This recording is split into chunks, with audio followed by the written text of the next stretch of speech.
Most people who fall off a cliff do not jump. They step. One step while looking at the view. One step while adjusting their grip. One step while convincing themselves the edge is still a safe distance away. And then the ground is gone. The book of Proverbs was written so that we might recognize the path before our feet lands on it. It does not show us the future. It shows us the pattern. The same pattern repeats itself in every generation. A man ignores a warning. He convinces himself he is the exception, and then he wonders how he arrived at a place he never intended to be. The Proverbs speak directly to that moment before the fall, when a warning still has the power to change everything. This is not a message about other people. It is a message about the small choices we make today that determine where we stand tomorrow. The warnings in Proverbs are not threats. They are maps. They show you where the road goes before you have traveled far enough to discover it for yourself. The verse is familiar enough to quote without thinking. The most dangerous truths are the ones you have heard so often that they no longer land with any weight. Proverbs chapter 16 verse 18 says, "Pride goeth before destruction, and an haughty spirit before a fall."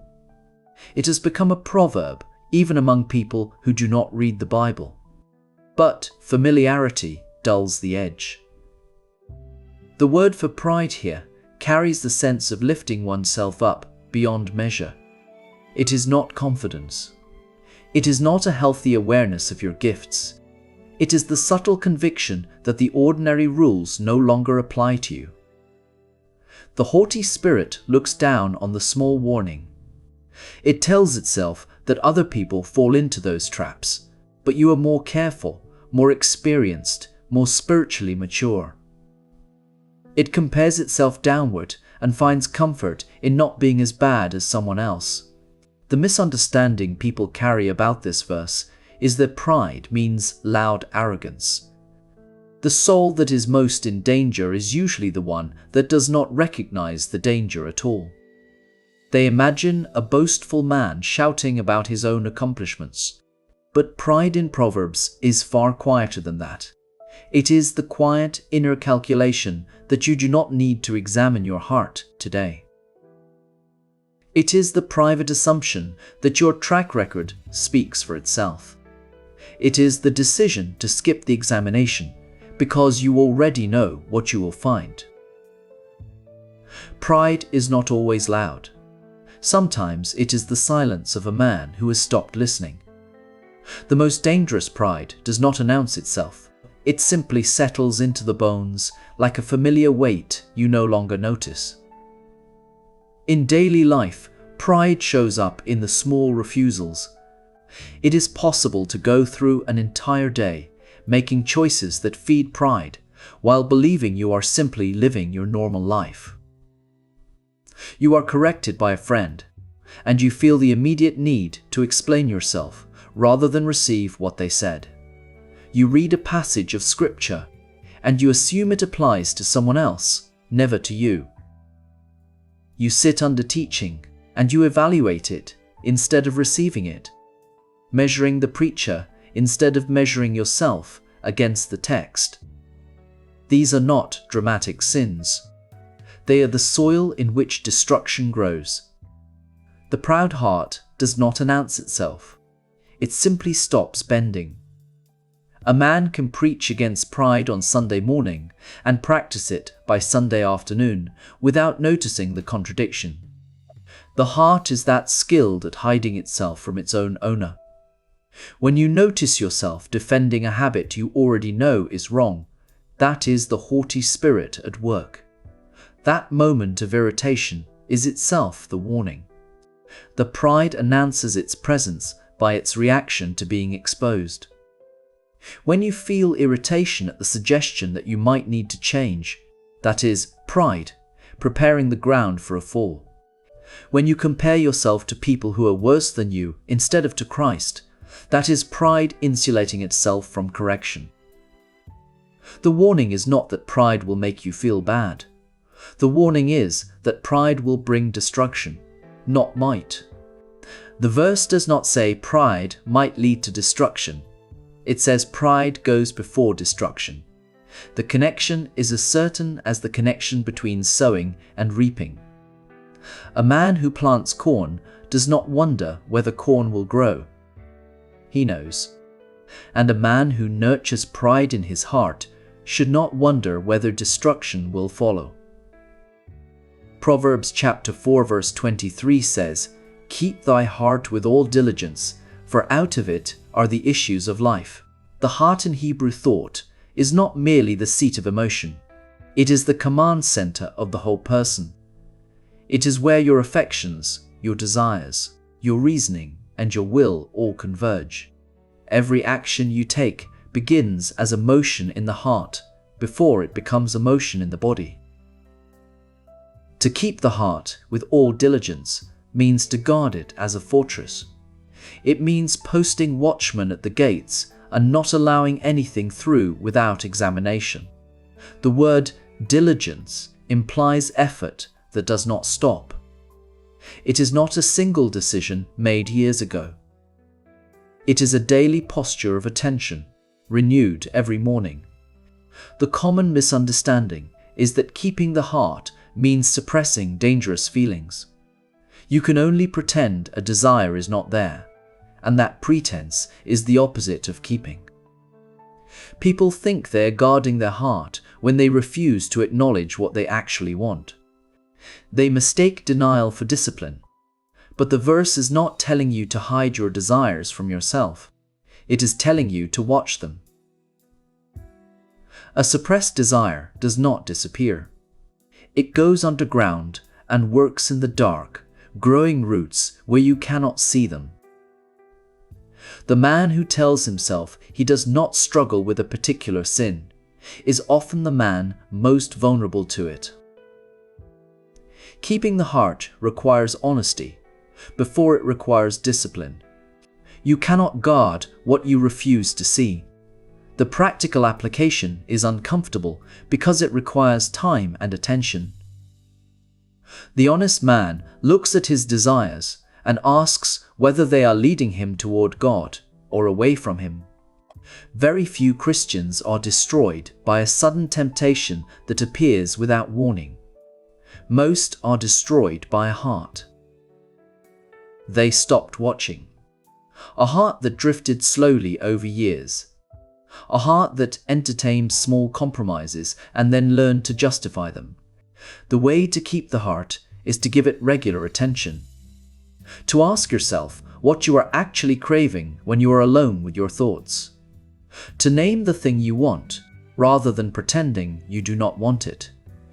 To bring those desires into the light of Scripture, instead of letting them operate in the shadows where they grow stronger. Neglect of the heart is the most common form of spiritual carelessness. A heart that is not actively being kept is a heart that is being lost inch by inch. You do not need to commit a gross sin to abandon the guarding of your heart. You only need to stop paying attention. The issues of life flow from the heart. If the spring is poisoned, the whole stream is poisoned. But we often treat the symptoms downstream while the source remains untouched. We try to fix behavior without examining desire.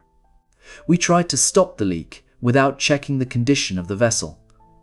That is why the Proverbs command diligence instead of occasional inspection.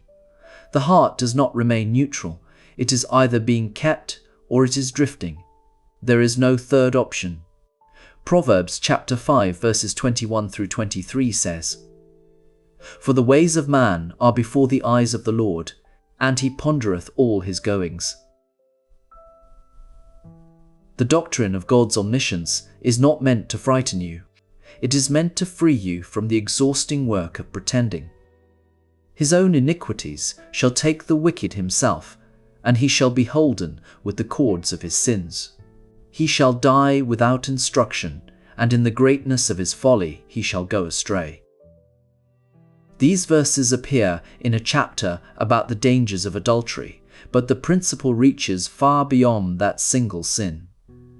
The principle is that nothing is hidden from God. Not your private thoughts, not the browsing history that no one else will ever see, not the conversation you had in a room with the door closed, not the financial transaction you structured just slightly outside the lines, not the grudge you nurse in the silence of your own mind. Every single going is pondered, weighed, and fully known. The misunderstanding here is that hidden sin remains hidden. Sin is never as private as we imagine it to be. It is observed by the one who matters most, and it always leaves a mark on the one who commits it. People imagine that if no human discovered the sin has no consequences. They think of God as a distant observer who does not act on what he sees. But the text says that the wicked are taken by their own iniquities. They are held with the cords of their own sins. The metaphor is chilling. The same sin you committed for pleasure becomes the rope that binds you. You do not need an external prosecutor. Your own sin testifies against you, and it drags you where you do not want to go. The cords are woven one strand at a time. A small compromise here, a small excuse there, a justification offered to your own conscience. And before you recognize what is happening, you are tied. The everyday application is that you should treat your secret life with the same seriousness you treat your public life. The secret life is the real life. The public life is often a performance. What you do when no one is watching is who you actually are, perhaps with more seriousness, because the secret life shapes the public life far more than the reverse. A man who lies in small matters when no one is watching will eventually lie in large matters when everyone is watching. A woman who harbors bitterness in private will eventually express that bitterness in ways she cannot control. The cords of sin tighten slowly. You do not feel them on the first twist, but they are there, and each indulgence adds another strand. The man who thinks he can sin in secret and walk away unchanged is deceiving himself. The sin changes him whether anyone finds out or not. This is not a message of despair. The cords of sin are real, but they are not unbreakable when you bring them to the light while they are still fresh. It is a call to honesty. The one who sees all your goings is also the one who invites you to confession. There is no sin that must remain hidden, because there is no sin that God has not already seen. The only question is whether you will bring it into the light yourself, or wait until the cords tighten beyond your strength to loosen them. The man who confesses his sin cuts the cords while they are still loose. The man who hides his sin gives them time to become chains, and chains are much harder to break than cords. Proverbs chapter 6 verses 27 through 28 asks, "Can a man take fire in his bosom and his clothes not be burned? Can one go upon hot coals and his feet not be burned?" The implied answer in both cases is no. The question expects the answer that any reasonable person already knows. Fire burns. Coals are hot. Proximity to destruction does not produce safety. It produces destruction. The context is again adultery, but the principle is about the nature of temptation itself. There is a point of no return that arrives before you commit the act. It arrives the moment you decide to get close. The decision to put yourself in the path of temptation is itself a decision that a wise man would not make. The misunderstanding people bring to these verses is that they overestimate their ability to resist. Every person who fell into serious sin began exactly where you are now, believing they would never be the one to fall. We are all worse judges of our own strength than we realize, and the consequences of that miscalculation are paid in ways we cannot reverse. They imagine that temptation only becomes dangerous at the moment of the act itself. But the fire burns long before that. It burns when you allow yourself to look. It burns when you permit the thought to linger. It burns when you begin to argue with yourself about whether it is really that dangerous. By the time you are standing at the edge, your clothes are already burning. The destruction did not begin with the final step.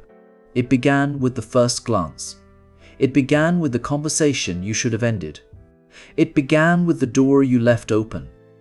The practical application is unmistakable. The question is not whether you can handle the fire. The question is why you would want to try. Do not test your resistance against temptation. Test your distance from it. The wise man does not ask how close he can get without sinning. He asks how far he can stay away. This applies to relationships that you know are spiritually unhealthy. It applies to entertainment that feeds desires you are trying to kill. It applies to the conversations that always seem to pull you toward compromise. It applies to the financial arrangements that require you to bend your integrity just a little. It applies to the private browsing sessions you tell yourself are harmless. If you carry fire in your bosom, you will be burned. No amount of spiritual discipline changes the nature of fire. The only safe approach to fire is to keep your distance. Proverbs chapter 22 verse 3 says, "A prudent man foreseeth the evil and hiddeth himself, but the simple pass on and are punished." The ability to see danger coming is a gift, but it only helps if you act on what you see. The word for prudent carries the sense of being shrewd or sensible. It is not a spiritual term. It is the kind of word you would use to describe a man who sees a storm coming and brings his harvest in before the rain destroys it. The prudent man is not a prophet. He does not know exactly what will happen, but he recognizes danger when he sees it, and he acts accordingly. He does not wait for certainty. He waits long enough to recognize the pattern, and then he moves. The misunderstanding here is that the simple are merely naive or uneducated. The simple are not ignorant. They are unwilling. They see the same evidence and refuse to draw the necessary conclusion. But the word simple in Proverbs describes someone who is open to folly. The simple person sees the same warning the prudent person sees. They both notice the storm clouds. The difference is what they do with what they see. The simple person assumes the storm will pass around him. He assumes his luck will hold. He assumes he is the exception. The prudent person assumes nothing. He sees the danger, he does not argue with it, and he removes himself from its path. The simple person does not lack intelligence. He lacks the will to act on what he knows. The everyday application is painful because it forces you to admit that you already know what you should do. The pain of admitting what you already know is temporary. The pain of ignoring it until destruction comes is permanent. You have seen the pattern before. You have watched other people walk exactly this road and arrive exactly where you do not want to be. The warning is not hidden from you. The question is whether you will act on it or pass on. The simple pass on. They continue in the same direction. They tell themselves that this time will be different. They convince themselves that their situation is unique. And then they are punished. Not because God sent a special judgment against them, because the road they chose leads where roads like that always lead. The punishment is built into the path itself. There is a difference between spiritual discernment and willful ignorance. You cannot plead ignorance when the proverb has made the pattern plain. Discernment sees the warning and adjusts direction. Willful ignorance sees the warning and convinces itself the warning does not apply. You cannot claim you did not know.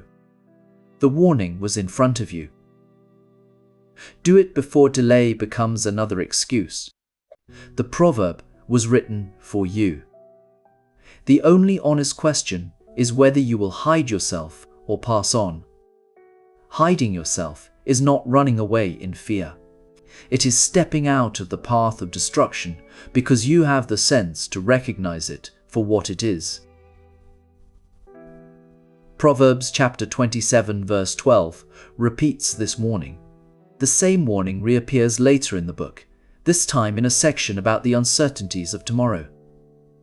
The Spirit who inspired the Proverbs knew that we need to hear the same warning more than once. In this context, the prudent man again sees the evil and hides himself, while the simple pass on and are punished. The repetition is intentional. Proverbs uses repetition to mark what is essential. When you hear the same instruction twice, you should understand that your natural inclination is to ignore it the first time. This warning is placed right where you are most tempted to rely on your own plans and your own sense of timing. The misunderstanding about this repeated proverb is that it only applies to obvious physical dangers. The surface meaning is obvious, but the deep meaning is what saves you, because the most destructive evils do not announce themselves as evil. The evil that is hardest to see is the evil that does not look like evil at first. People imagine the prudent man is someone who locks his doors and buys insurance. Those things are fine, but the proverb operates on a deeper level than property protection. The evil that the prudent foresee is not just the burglar in the night. It is the moral collapse that follows a series of small compromises. It is the broken marriage that no one saw coming, but that everyone could have predicted if they had been honest about the warning signs. It is the spiritual numbness that creeps in when you stop feeding your soul. It is the gradual drift away from the faith that happens so slowly you do not notice it until you are far from shore. The application here is to ask yourself what you see coming that you are not willing to name. The most dangerous lie you can tell is the lie you tell yourself about where your current path is leading.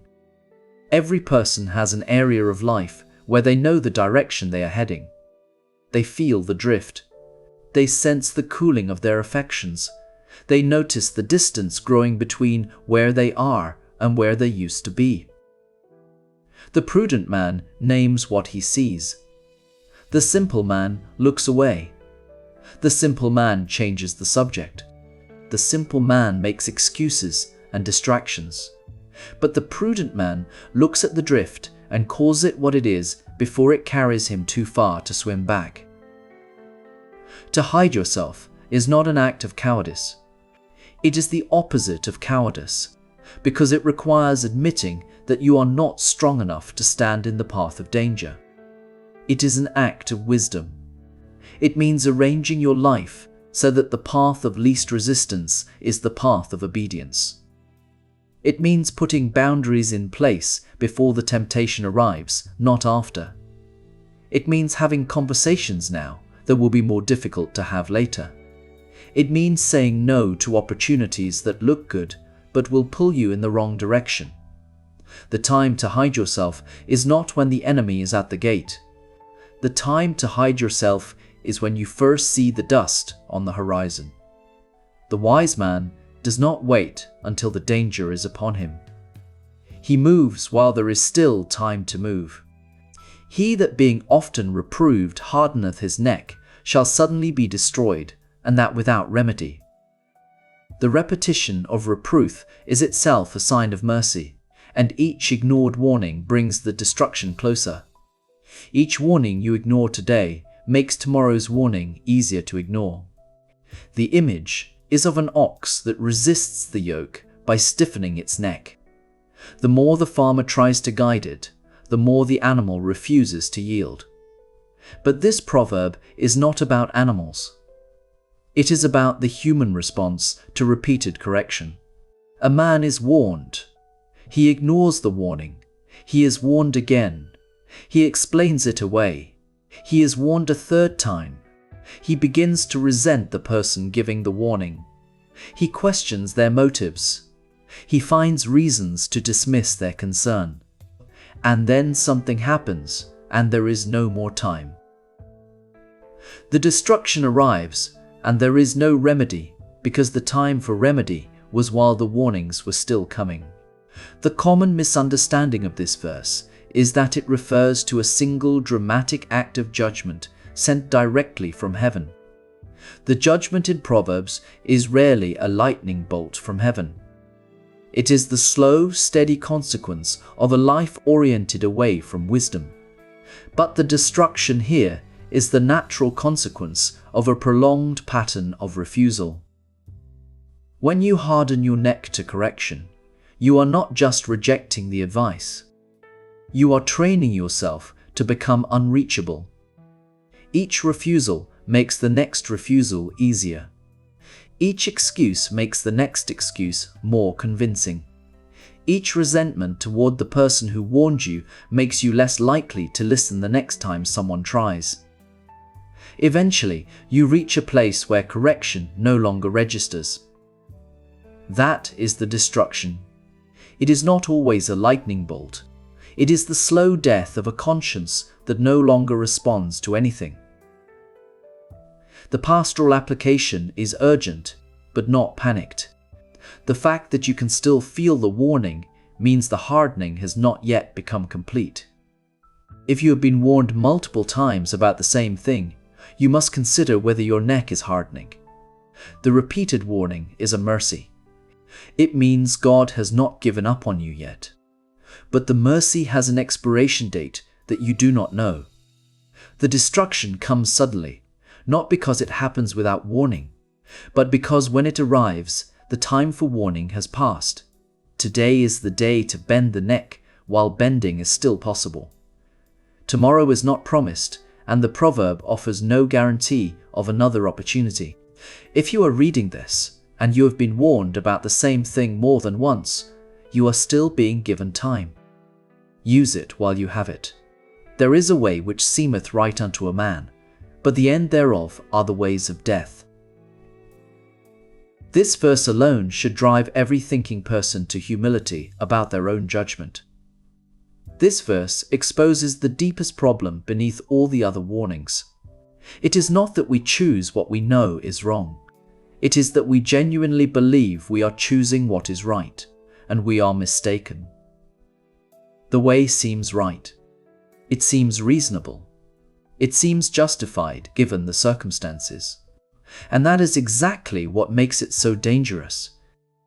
If the wrong path looked obviously wrong, very few people would take it. The deceptive path is the one that looks like wisdom while leading to destruction. The misunderstanding about this verse is that people take the wrong path because they lack information or because their intentions are bad.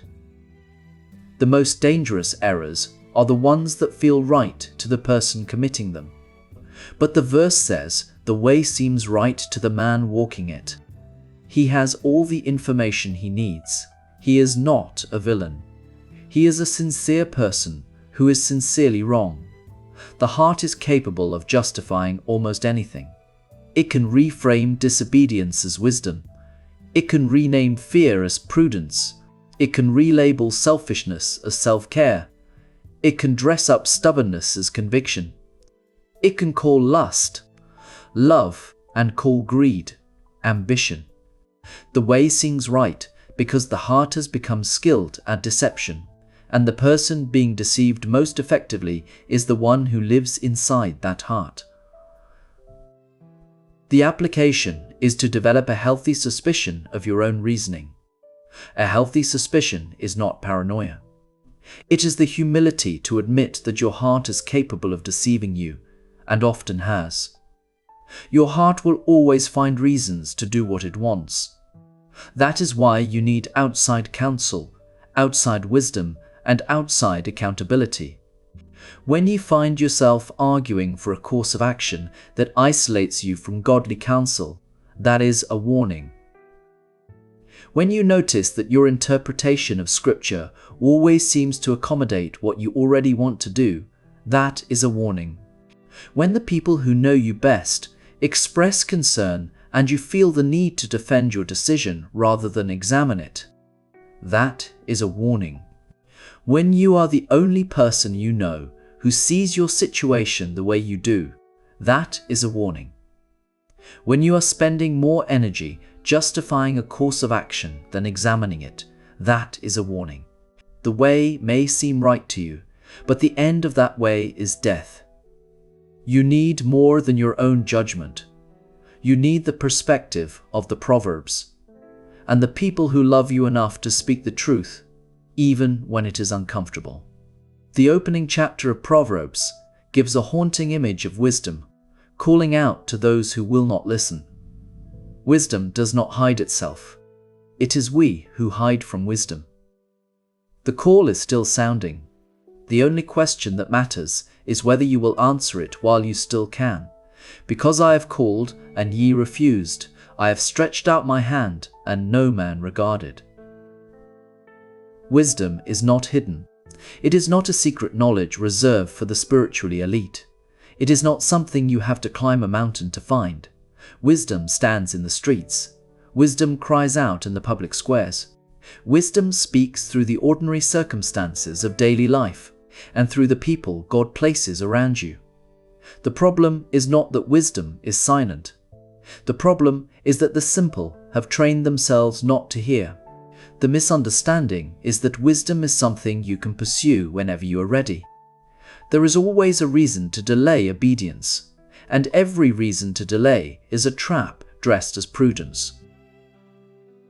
People imagine they will get serious about their spiritual life later. They think they will repent after one more indulgence. They tell themselves that the warning is for someone else today, and tomorrow they will pay attention. But the opening chapter of Proverbs warns that the call has a shelf life.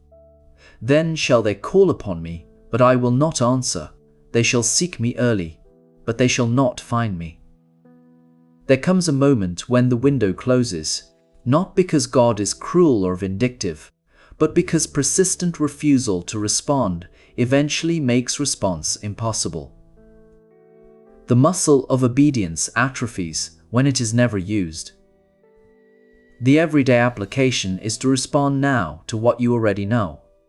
The moment you hear the warning is the moment to act, because the window between hearing and hardening is narrower than you think.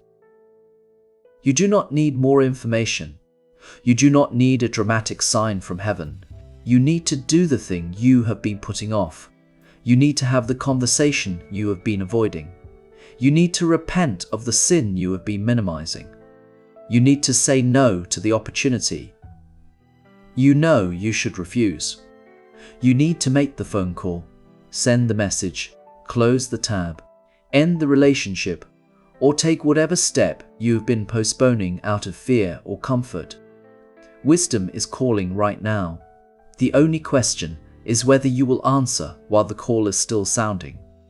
There is a difference between knowing a thing is true and having that truth so rooted in you that it changes how you walk. The Proverbs press toward the second kind of knowing. They are not content to inform you. They aim to form you. And formation requires more than a single hearing. It requires returning to the same warnings until they become instinct. The man who has been warned about pride 100 times and still bristles at correction has not yet learned what the warning is trying to teach him. The warning must travel from the page into the bones, and that journey takes time and honesty and the willingness to be wrong about yourself. The verses in Proverbs about the heart are not suggestions for improvement. They are descriptions of how things actually work. A man does not drift into wisdom the same way he drifts into folly. Folly is the natural current of the fallen heart. Wisdom is against the current. It requires effort, attention, and the conscious decision to row against the flow. This is why Proverbs speaks of keeping the heart with all diligence. Diligence is the word you use for something that will not happen on its own. If you are not actively keeping your heart, you are not keeping it at all. Neutrality is a myth. The heart that is not being guarded is being lost. The cord that binds a man is woven slowly, but it is woven from choices he made while fully awake. No one wakes up one morning and discovers they have become a different person. They became that person through 1,000 small decisions they told themselves did not matter. The decision to scroll past the conviction. The decision to silence the voice of conscience. The decision to avoid the person who would tell them the truth. Each decision was small. Each decision seemed reasonable at the time. But the cords are strong because they are many, not because any single strand is thick. The man who wants to avoid being bound must pay attention to the individual strands while they are still weak enough to break. The question of proximity is where most people make their fatal error. They believe they can stand near the fire without being burned because they have stood near it before and survived. They mistake past survival for future safety. But the fire does not change its nature because you have been lucky. The man who puts his hand near the flame 100 times without being burned has not proven that the flame is safe. He has proven only that he has not yet touched it. The Proverbs do not ask whether you have fallen yet. They ask whether you are standing where a fall is possible. If the answer is yes, the warning is already speaking to you. The prudent man foresees evil and hides himself. But hiding requires knowing what evil looks like when it is still in the distance. Many people fail to hide because they do not recognize the shape of what is coming. They see the dust on the horizon and they mistake it for an ordinary cloud. They feel the shift in the air and they tell themselves it is just weather. The Proverbs exist to train your eye to recognize the shape of destruction while it is still far enough away to avoid. The prudent man has been trained by these verses. He has learned to recognize the patterns that precede a fall, and because he recognizes them, he can act before the danger arrives. There is a particular danger in the sin that feels small, the sin that does not alarm your conscience because it seems too minor to matter. A sharp word spoken to someone you love, a small exaggeration in a story that makes you look better, a few minutes of entertainment that feeds a desire you know you should starve. These feel too small to guard against, but the Proverbs teach that small sins are the most dangerous because they are the ones you let through the gate. The large sin cannot enter without being challenged. The small sin walks through while the guard is looking the other way, and once inside, it does not remain small. It grows, it draws company, it makes itself at home. The small sin you tolerate today is the large sin that destroys you tomorrow. The phrase "without remedy" appears in Proverbs with a weight that should stop every reader cold. There is a point beyond which correction no longer helps. Not because God stops being merciful, but because the one being corrected has stopped being reachable. The neck has hardened. The heart has calloused over. The voice of wisdom still speaks, but the ears no longer register the sound. This is the most terrifying possibility in the book of Proverbs, not because it describes God's anger, but because it describes what a person can do to themselves through persistent refusal. The remedy is available while the neck is still flexible. The time to bend is while bending is still possible. No one knows when the window closes, and that uncertainty is itself a mercy meant to drive you to action now rather than later. The warnings about the way that seems right are warnings about the limits of your own perception. The heart does not announce its deceptions. It does not flash a warning light when it is leading you astray. The way seems right all the way to the end. The man walking it does not feel like he is walking toward death. He feels like he is walking toward life. He feels reasonable. He feels justified. He feels more certain than he has ever felt. and that certainty is itself the evidence that he needs outside counsel. The man who is absolutely certain he is right and cannot imagine another perspective is the man most likely to be walking the way that leads to death. Certainty is not the same as truth. The Proverbs invite you to hold your convictions with enough humility to let them be tested. The opening of Proverbs presents wisdom as a woman crying out in the streets. She is not hidden. She is not obscure. She is not reserved for the intellectually gifted or the spiritually advanced. She stands where everyone can hear her. The fact that you are reading these words right now is evidence that wisdom is still calling to you. But the same passage warns that the call will not continue forever. There is a day when wisdom stops calling and begins to laugh at the calamity of those who refused her. That laughter is not cruelty. It is the natural result of a call that was extended and rejected so many times that the caller finally falls silent. The silence of wisdom is the most frightening silence in the universe. Do not wait until you hear it. The window between hearing and hardening is narrower than most people realize. A warning has power at the moment it is delivered. That power does not last indefinitely. It must be acted upon while the heat of conviction is still warm. This is why the Proverbs urge immediate response. Delay is not neutral. Delay is the enemy of obedience. Every moment you wait to act on what you know gives your heart time to construct reasons why action is unnecessary. The heart is extraordinarily creative when it wants to avoid obedience. It will generate objections you never considered. It will find theological justifications for inaction. It will convince you that waiting is actually wisdom. But the Proverbs cut through that reasoning. When wisdom calls, the time to answer is now. The man who has been reproved multiple times about the same thing must ask himself a hard question. Why has the warning not taken root? It is possible that he has not understood it. It is possible that he has not taken it seriously. But it is also possible that he has begun to harden his neck without realizing it. The repeated reproof is itself a test. The way you respond to correction reveals the condition of your heart. If you feel irritation when the same warnings come again, you are feeling the early stages of hardening. If you find yourself explaining why your situation is different, you are feeling the early stages of hardening. The healthy response to repeated correction is not defensiveness.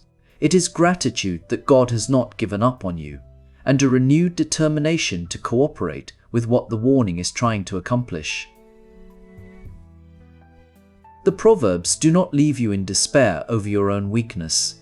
They give you the warnings so that you can act while action still matters. The man who knows his own tendency toward pride can guard against it. The man who knows his heart will drift if neglected can keep it with diligence. The man who knows his secret sins will bind him, can bring them to light before the cords tighten. The man who knows the fire will burn can stay at a safe distance. The man who knows he is prone to deceive himself can submit his judgments to outside counsel. The man who knows the window will close can answer the call today. Knowledge of the danger is not meant to paralyze you. It is meant to free you to act with wisdom while there is still time. The warnings of Proverbs are structured like a map. A map does not create the terrain. It simply shows you what is already there. The valleys and the cliffs and the safe paths exist whether you have a map or not. But without the map, you discover the cliff by falling off it. With the map, you see it from a distance and choose another route. Every proverb in this book is a landmark on the map of human experience. The pride that leads to destruction, the heart that must be kept, the secret sin that binds, the fire that burns, the evil that can be foreseen, the neck that hardens, the way that seems right. These are not abstract theological concepts. They are features of the moral landscape that every human being travels through. The map is in your hands. The question is whether you will consult it before you take the next step. The mercy of the warning is that it arrives before the destruction. If the warning arrived after the fall, it would be useless. But it comes while you can still change direction. It comes while the fire is still in the distance. It comes while the cords are still loose. It comes while the neck can still bend. The timing of the warning is itself evidence of God's patience. He does not wait until you are past the point of return to speak. He speaks early. He speaks often. He speaks through repetition. And he waits to see whether you will listen. The fact that you are hearing this for the first time or for the 100th time is not an accident. It is the continuing mercy of a God who has not yet closed the window. The storm will come. That is not a prophecy. It is a certainty of life in a fallen world. The question is not whether the storm will arrive. The question is whether what you have built will stand when it does. The man who has built on the rock of wisdom does not escape the storm. He endures it. His house is shaken, but it does not fall. The difference between his house and the house built on sand is not the storm. It is the foundation. The warnings of Proverbs are the foundation materials. They are laid one at a time through attention and obedience and the willingness to be taught. Every time you respond to a warning, you lay another stone. Every time you ignore one, you weaken the structure. The storm will test what you have built. Build wisely while the sun is still shining, because the storm is not a possibility. It is a promise. There is also a warning in the moment after you notice danger, but before you decide what to do with it. Many people think the decisive moment is the obvious crisis. But Proverbs teaches that the decisive moment usually comes earlier. It comes when the heart first senses the warning. It comes when the conscience first tightens. It comes when a trusted person first raises a concern. That moment may look small from the outside, but spiritually it is weighty. The prudent man does not despise that small moment. He treats it as mercy. He understands that a warning heard early is easier to obey than a warning heard late. The neglected heart rarely feels neglected at first. It often feels busy, tired, justified, or distracted. A man may tell himself that he is simply under pressure, that he will return to prayer when life settles down, that he will examine his motives after the urgent work is finished. But Proverbs chapter 4 verse 23 does not say, "Keep thy heart when life becomes convenient."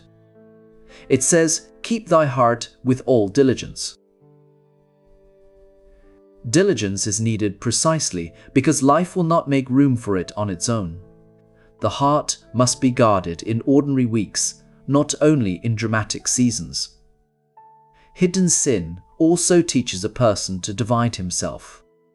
He learns to speak one way in public and think another way in private. He learns to manage impressions instead of seeking repentance. Proverbs chapter 5, verses 21 through 23, cuts through that division by reminding us that the ways of man are before the eyes of the Lord.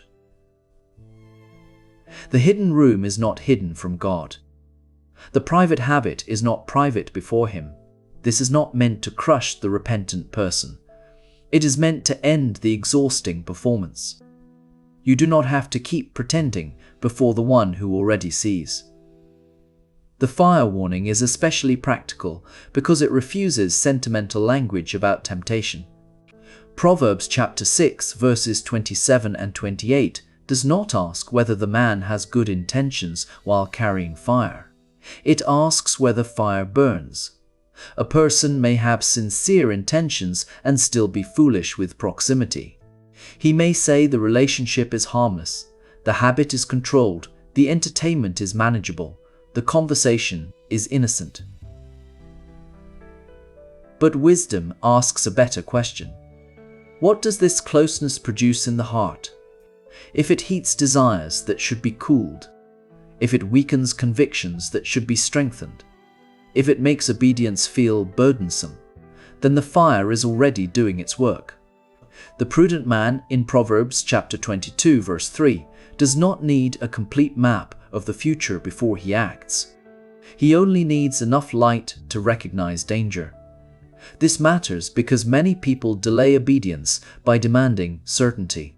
They say they are waiting until they know what will happen. But wisdom rarely gives that kind of certainty. Wisdom gives enough warning to take the next faithful step. You may not know every consequence of staying on the path you're on, but you may know enough to leave it. You may not know exactly how a compromise will unfold, but you may know enough to stop feeding it. Proverbs chapter 27 verse 12 repeats the warning because we often need repetition more than novelty. The spiritual life is not sustained by constantly discovering new truths while ignoring old ones. It is sustained by returning to what God has already made clear. The simple pass on because they are always looking for a different explanation, a softer warning, or a later deadline. The prudent man does not need the warning to be entertaining. He needs it to be true. Once he sees that it is true, he acts. The way that seems right can be especially persuasive when it is wrapped in religious language. A person can call stubbornness conviction, call avoidance peace, call fear discernment, and call self-protection wisdom. Proverbs chapter 14 verse 12 warns us that the path may seem right while still ending in death. That means sincerity is not enough. Strong feeling is not enough. A clean explanation is not enough. The question is whether the way is actually wise before God. If the path requires secrecy, resentment, isolation, or the steady silencing of correction, then it may seem right while leading somewhere deadly. So the warning before life falls apart is often quieter than we expect. It may be a verse that will not leave your mind. It may be a conversation you keep replaying because you know there was truth in it. It may be the uneasiness you feel after defending yourself too quickly. It may be the repeated evidence that a habit is no longer small. Do not despise that quiet warning because it lacks drama. Many of God's mercies arrive quietly. The question is whether you will honor the warning while it is still quiet, or wait until it becomes consequence. This is why the wise response is not dramatic, self-condemnation, but prompt obedience. When the warning is clear, take the next faithful step while it is still simple. Confess what needs confession. End what needs ending. Guard what needs guarding. The mercy is that wisdom has spoken before the collapse, and that means there is still a path of obedience in front of you. Let us trace the pattern one more time. The pattern is consistent across every section of this book because human nature does not change, and neither does the wisdom that addresses it. Pride goes before destruction, so examine your heart for the quiet assumption that you are the exception. Keep your heart with all diligence, because the issues of life flow from it, and a neglected heart always drifts. Remember that your ways are before the Lord, and hidden sin does not remain hidden forever. Do not carry fire in your bosom, because the nature of fire does not change when you want it to. Be prudent and see the evil before it arrives, and then hide yourself while hiding is still effective. Do not harden your neck against repeated correction, because destruction comes suddenly and without remedy. Recognize that the way which seems right to you may still lead to death, and when wisdom calls, answer today, because tomorrow is not guaranteed to come. Every warning in this book is an invitation to turn before it is too late. None of these warnings are given to terrify you. The warning is administered not to wound, but to heal, and the time to receive it is while it is still being offered. They are given to awaken you. The Proverbs do not describe an angry God waiting to punish the smallest misstep. They describe a loving Father who has placed signs along the road so that you do not have to learn everything the hard way. The warning is itself a mercy. It means you still have time. It means the pattern has been exposed and you can choose a different path. The question is not whether the warning is clear. The question is whether you will listen while there is still time to act. No hype, no dramatic promises, no guarantees of what your life will look like if you follow this counsel. The Proverbs do not promise you a trouble-free life. They promise you a wise life, and a wise life has its own difficulties. But the wise man and the foolish man face the same storms. The difference is that the wise man built his house on rock, not because the rock prevented the storm, but because the rock held when the storm came. The warnings in Proverbs are that rock. They are the solid ground you stand on before the rain begins to fall. Build on them while the sun is still shining. The storm is not a punishment. It is a test of what you have already built. And the time to build is now. Before we close, stay for one more sober thought. A warning is not only about avoiding disaster. It is also about learning to love the path that keeps you near wisdom. If you only hear Proverbs as a list of dangers, you may obey for a moment and then return to the same road when fear fades. But if you begin to see the warning as mercy, obedience becomes less like panic and more like trust. The guarded heart is not a smaller heart. It is a freer heart. Proverbs chapter 4 verse 23 does not call you to live suspicious of every feeling, but to bring every feeling under wise attention. You are not guarding your heart because every desire is equally dangerous. You are guarding it because the heart is precious, and precious things are not left open to every passerby. The hidden sin that seems manageable today becomes heavier tomorrow. Proverbs chapter 5 reminds us that the Lord sees the way before the cords become visible to other people. That means confession is not the beginning of being seen. It is the beginning of telling the truth about what God already sees. There is relief in that. You do not have to wait until the secret becomes public before you walk into the light. The fire you refuse to carry may feel like loss at first. You may miss the conversation, the habit, the entertainment, or the private indulgence. But Proverbs chapter 6 teaches that not every loss is harm. Sometimes losing access to the fire is the way your life is spared. Wisdom does not ask you to prove strength by staying close. Wisdom invites you to prove humility by stepping back. The prudent person may look overly cautious to the simple person. He may be mocked for leaving early, setting boundaries, confessing quickly, or refusing what others treat lightly. But Proverbs chapter 22 verse 3 and Proverbs chapter 27 verse 12 both honor the person who sees danger and hides himself. The goal is not to look brave in front of fools. The goal is to remain faithful before God. And if the way still seems right to you, slow down before you defend it. Proverbs chapter 14 verse 12 is not written for someone else first.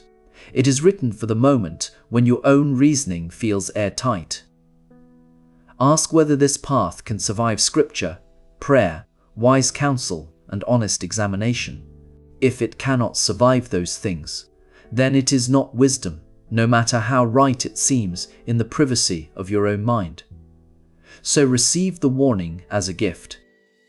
Not as noise, not as shame, not as an interruption to the life you wanted. Receive it as a lamp placed before your next step.